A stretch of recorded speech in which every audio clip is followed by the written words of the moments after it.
NSA leaker Edward Snowden.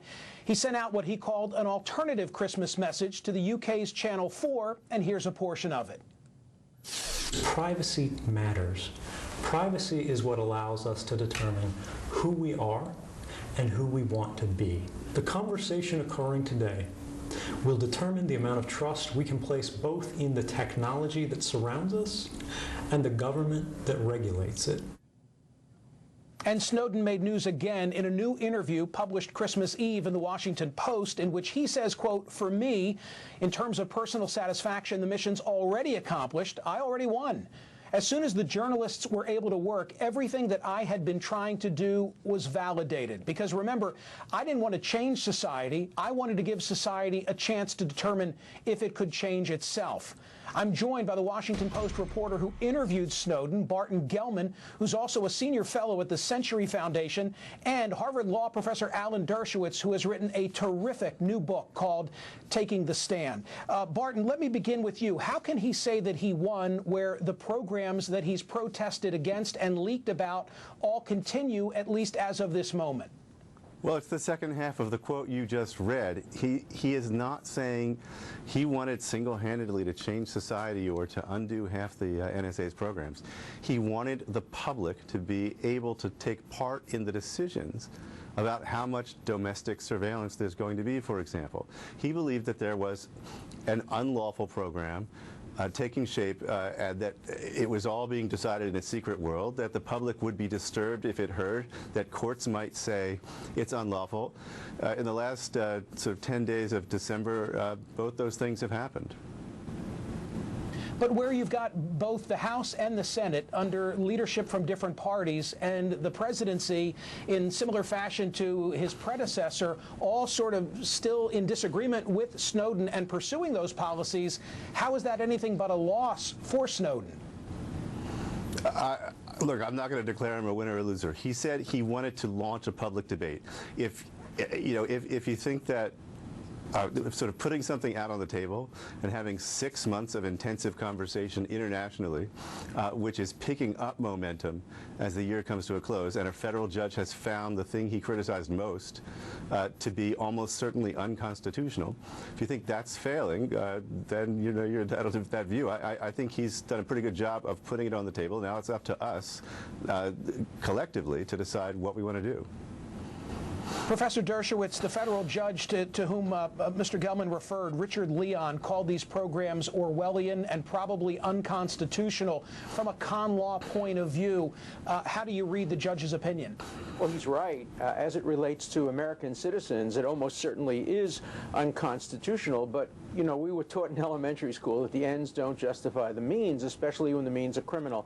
To me, there are 3 criteria for evaluating somebody who engages in criminal civil disobedience. First, it has to be a last resort. He has to have tried everything else first. Second, he has to cause the least amount of harm consistent with making his point. Third, he has to take responsibility and remain there and pay the consequences. And Snowden has failed all 3 of those tests. Number 1, it wasn't a last resort. He could have easily gone on 60 Minutes and disclosed the existence of the program without disclosing the content, some of which is extremely damaging to our national security.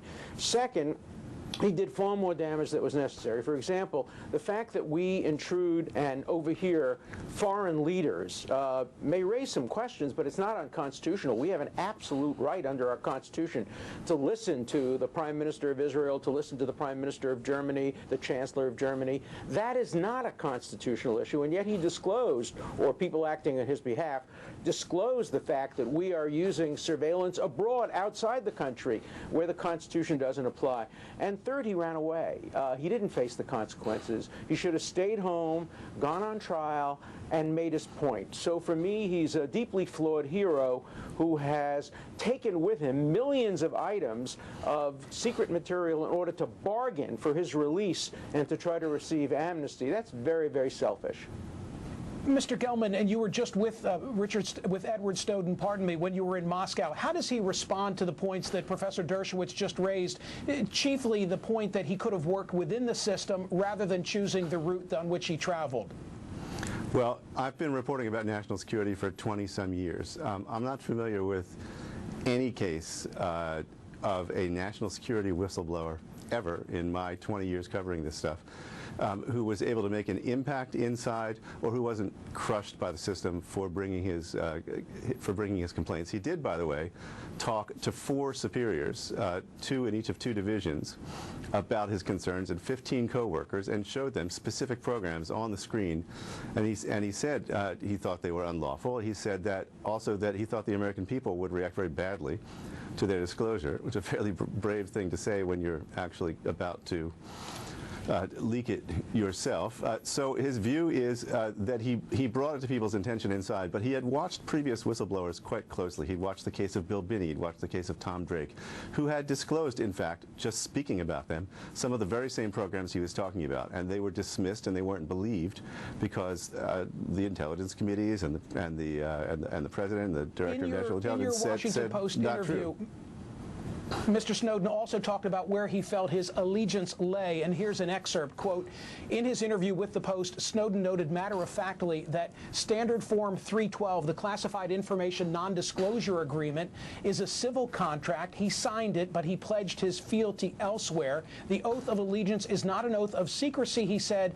That is an oath to the Constitution. That is the oath that I kept, that Keith Alexander and James Clapper did not. Professor Dershowitz, how do you react to that? He didn't keep his oath. The Constitution does not forbid surveilling foreign leaders, and he disclosed thousands and thousands of items that were perfectly permissible. And it's nonsense to say that he signed a civil contract. It is a crime, and he knew it.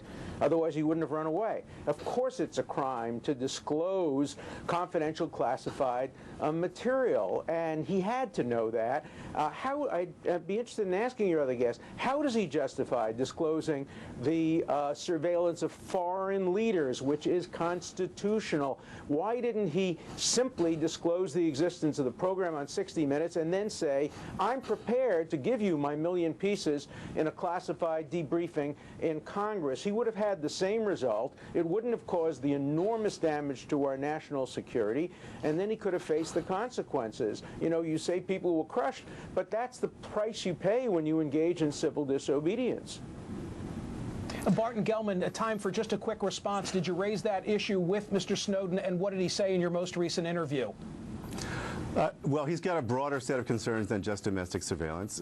He was looking for a big national debate about any kind of mass surveillance, any kind of surveillance of people without specific reason to believe that they've either done something wrong or that they're a legitimate target of foreign intelligence. That's not the law. The law is no, he doesn't say that it's about the law. He says it's a matter of policy. It's a matter of you know what? He talks about his allegiance. I thought you wanted an answer, Alan. I thought you wanted an answer. Thank you, Barton Gelman. Thank you, Alan Dershowitz. To be continued. Up next, when it comes